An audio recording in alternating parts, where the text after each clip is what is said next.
Hey folks, this is B-Man from the MVP podcast, the People Show, where we talk about the most valuable players in the world of sports. And I'm really excited to let you guys know that today's episode is brought to you by T-Shack.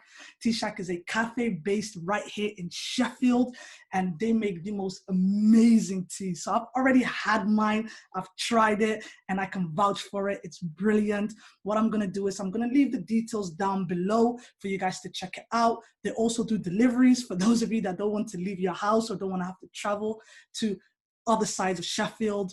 And yeah, I really hope that you'll enjoy this episode that's coming up. Please leave a like, subscribe.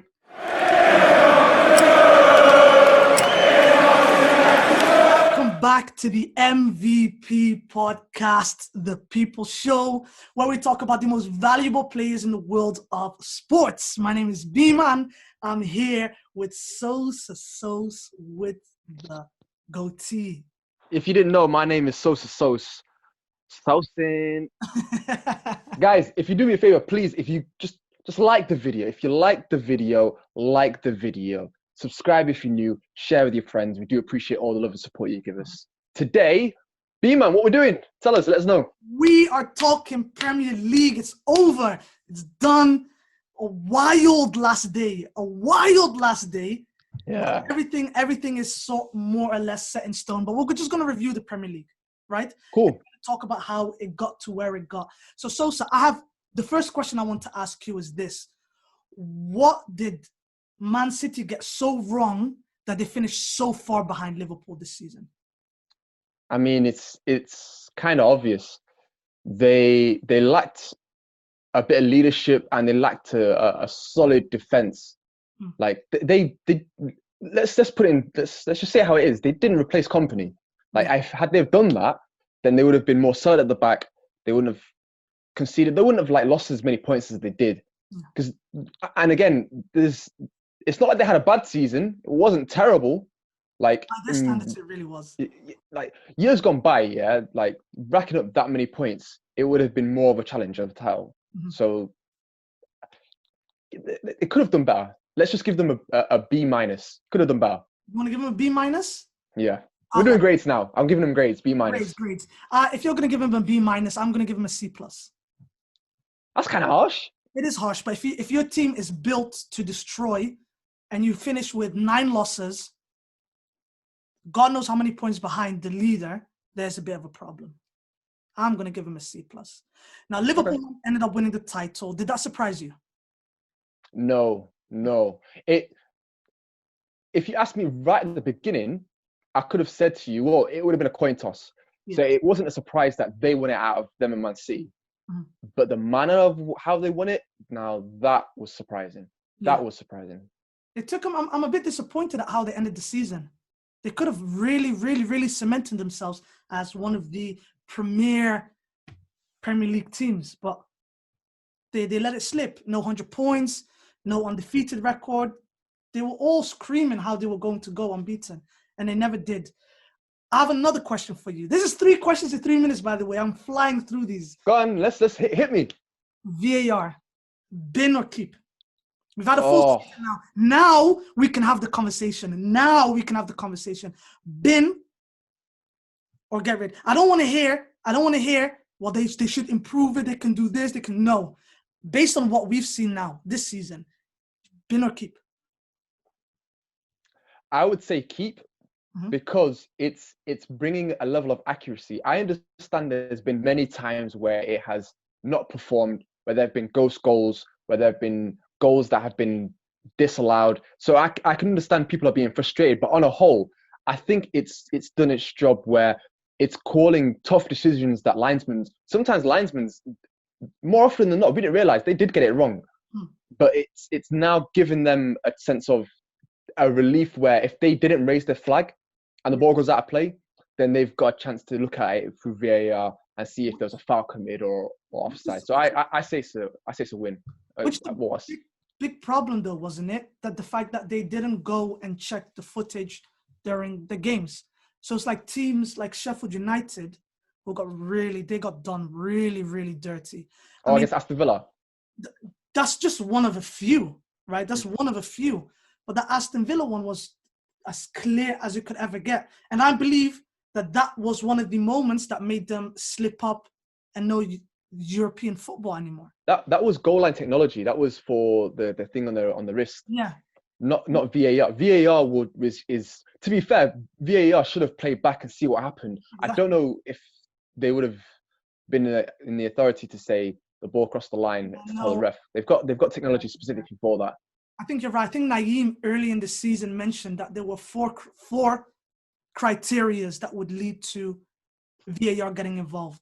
But you're right. Yeah. They've got the thing they use in tennis, Hawkeye, to check for goal line technology. Exactly. So they got done dirty, man. I've been the VAR. Just stick to what has always worked. Mistakes are always going to happen. I think this is proof. We are always going to get mistakes.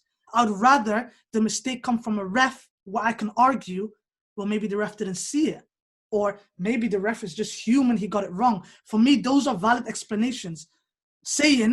Having this argument with everyone, saying that they should go to the monitor, or that was blatantly offside, or we shouldn't. I thought the whole point of the VAR being used in England was that we wouldn't have to have these questions.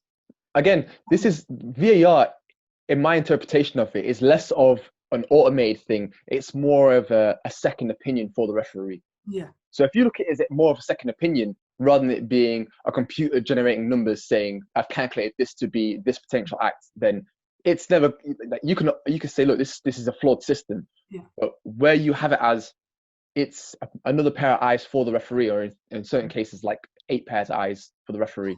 Exactly. I don't see anything wrong with it. I think it's all right. Okay. I've got the next question for you ready. By the way, I'm coming. I don't have anything written down, by the way, right? I'm just throwing these out as I'm thinking about them. Okay. Jordan Henderson, to player of the season or not? I mean, I don't think so. Sorry, Liverpool fans. I don't think it's. The reason being is because everyone says he's the player of the year because of he's on the best team. Well, who won it last year? Was it Sadio Mane? No, Van Dijk, no? Was it Van Dijk? Oh, sorry, Van Dijk. And his team weren't the best team. They didn't win everything. Well, they didn't win the Premier League that year. So for them to use that argument to say, yeah, he was the captain, he was the one that led the team. Well, Kevin De Bruyne has just done a madness this season. Like, he's gone off with like he beat the second place by almost 6 assists in the assist league. So I can't say Henderson was the best player, because when there's guys like Kevin De Bruyne on playing football, there's no argument to it. I feel like the criteria that they use to argue for Jordan Henderson are completely invalid. When I read this article today, where each of the pundits, and this is on BBC, by the way, and I'll try and plug it in at the bottom, the link to the article, where each pundit is choosing who they thought was the player of the year. And then Alan Shearer, who came up first, said Jordan Henderson, and his reasoning was something along the lines of he was the leader of the team. But I didn't know that was a qualification for being the player of the year. I thought it was just purely based on how well you did on the pitch.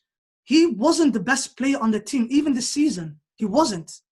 There are, give or take, 5 to 10 players that were better than him this season. So never mind the fact that he's even in the argument, right?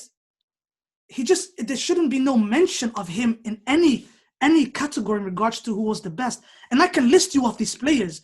Kevin De Bruyne is a clear star player, right? He didn't win.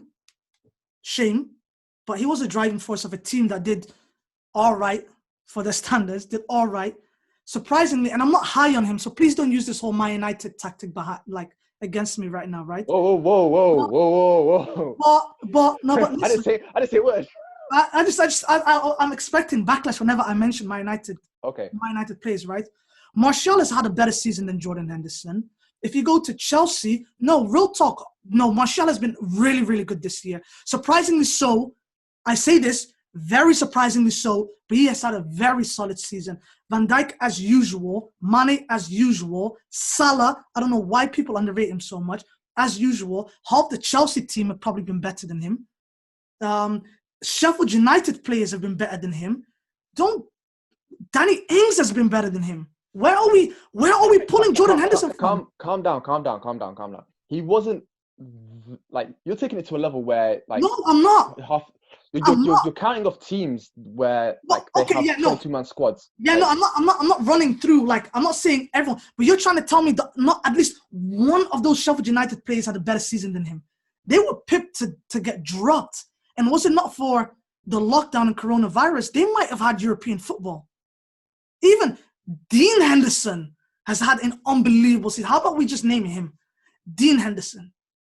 There have just been so many players better than him. And I cannot believe that the experts of the world are trying to skew the narrative to make it believe that Jordan Henderson was the best player this year. When in fact, he really, really wasn't. Tape won't show it. Stats won't show it. There's nothing. There's just all of this. Mate, can I be honest with you? Right now, yeah, you sound like Wheezy. Yeah, like, but it's the truth. No, but Wheezy in certain group chats, yeah, I see him throw up Jordan Henderson and Mark Noble. Mark Noble, he did that a few times this year. But I'm not going to do that. I'm not going to do that. Right? I'm not going to do that. But don't tell me, Sosa, don't tell me this. If there was even an inkling, if there was a little bit somewhere that tells me that he was the best player, I would clutch onto that and just say, do you know what? Have it. Whatever. I had to live through Lionel Messi beating Schneider in 2010 for the Ballon d'Or. That was a travesty, right? But this, if you can name me one reason as to why he should be the player of the season, I will concede. No, he's not my player of the season, so I couldn't give you that. Yeah, but I don't think there's anyone that could give me a concrete argument as to why this Donny, who's not even the best English player in the league, it don't make no sense to me, man. Anyway, I think I spent too much time on that. Clearly, do me a favor though, before we wrap this up. Can you just say KDB's name again, please? Kevin De Bruyne. You say it with such a like cultured flair. I like that. Oh, I like that. Dutch. It's the Dutch. I know. Because it means. I know. But that's what it was. Sorry, that's for my own benefit. I was like, yo, this guy actually say it like that. I heard this. Yeah. We still have time. We still have time, you know. This episode is not over. We got time. We got time. But let's talk about the last day. So the Aston Villa stayed up, and quite hilariously, you had Roy Keane like on TV saying, "Why are they celebrating?" Bournemouth went down, Watford went down, Norwich went down ages ago. Then it came down to the Champions League football, which in reality would have gone a lot different if we never went into lockdown. I feel like Leicester got done very, very dirty here, right? Yeah. On the last so many first team players, yeah. Yeah. On the last day, Man United beat Leicester, half a Leicester team, and Chelsea beat Wolves. So now it's Man United third and Chelsea fourth. Did you see that? Did you see that coming? Did you ever imagine that Man United could have caught up in the circumstances that they were in? No. Well, I'll be honest with you. I was concerned that Man United I was expecting it to be a battle come near the end of the season, but it would be Man United and Chelsea. Yeah. I thought those were the teams. I thought Leicester were out of sight, or at least safe enough that they wouldn't get involved in this battle. The fact that not only did they get involved in this battle, they lost this battle for top four. Like that blows my mind, considering that where they were. Like they were pushing on being second at one point in the league. To then have this break, and then when we come back, granted they had a lot of players out through injury, and Soyuncu on suspension. So, I don't want to say this because I don't believe it to be true, but they really did bottle it, and I don't know if it was down to. Oh, again, I don't want to make excuses because they should have done their job at the end of the day, but. A couple of things went another way. If they had a couple of favorable, less favorable injuries that on the team, they could have finished top four. So I feel bad for them. I genuinely feel bad for them because they were all geared up. I think during this lockdown, they were probably like thinking, yeah, we're going to go Champions League. We're going to see these guys coming to our stadiums. They genuinely thought that and just never, snatched away from them the last day. I felt sorry for them. I think this was like, they actually fell out on the last day. Like they were in the top 4 the entire time. Yeah, they never left that top 4 until that last day. They were, give or take, about 15 points. There was a period where all three, Man United, Wolves, and Sheffield United were like touching distance away from Chelsea, like early in the season. But then Chelsea consistently, and I give them so much credit for this year, I really do, where they consistently just game by game by game, they just kept winning. And you knew that one of the three would slip up. And believe it or not, I always expected Man United to slip up. But as one of the three got closer, Chelsea just kept extending, and then the other team started losing. So it got to a point before lockdown where I was like, it's done, it's over. There's absolutely no way that these teams are catching up, because they will lose. That's what a lot of football fans fail to understand is, I know you're trying to chase the people above you, but your argument is that they have to lose so many games, okay, but then they have to win all those games to catch up. And every time Chelsea lost, the rest of them would lose. And Chelsea wins, the rest of them would win. So it's like they're kind of moving up and down together, but not actually moving from their spot. So for Man United, and I'll tell you what, Bruno Fernandes is the single reason as to why they even got there in the first place. They had no right to be there. Can I ask you a question? What does this mean now for not just Man United, but for Leicester as well? Because I think Leicester are a big part of this story about top 4. Do you know what? In terms of Leicester, what hurts is the fact that I think coming into the season, they would have liked to challenge for top 4. But I feel like if they didn't make it, that's fine, because there are better teams in the league. But I think it hurts them more, the fact that they were in that top 4 position for so long. I know that now that they're 5th, that they feel like it's a wasted season. When they were so close. Because, sometimes, although you have expectations, as you go along throughout the season, your expectation will change. Tottenham, for example, they dropped off so hard that their expectations became, well, we can't go Champions League anymore, but let's just go as high as possible. And Leicester's was like, we are here now. We don't want to come down here. We've been here the whole season. We're staying here. And if we don't, it's not good enough. So I generally believe this season wasn't good enough for them. But I think now we've actually come towards the end of our time. So do you wanna? Yeah. Oh, just before we go, Arsenal fans, it sucks to be you right now. It really sucks to be them. Guys, if you like the video, please like the video. Subscribe if you're new. Share with your friends. We do appreciate all the love and support that you give us.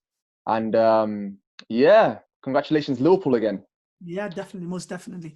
And we'll have to close it off there. So thank you so much for watching, and we'll be back again soon. So peace.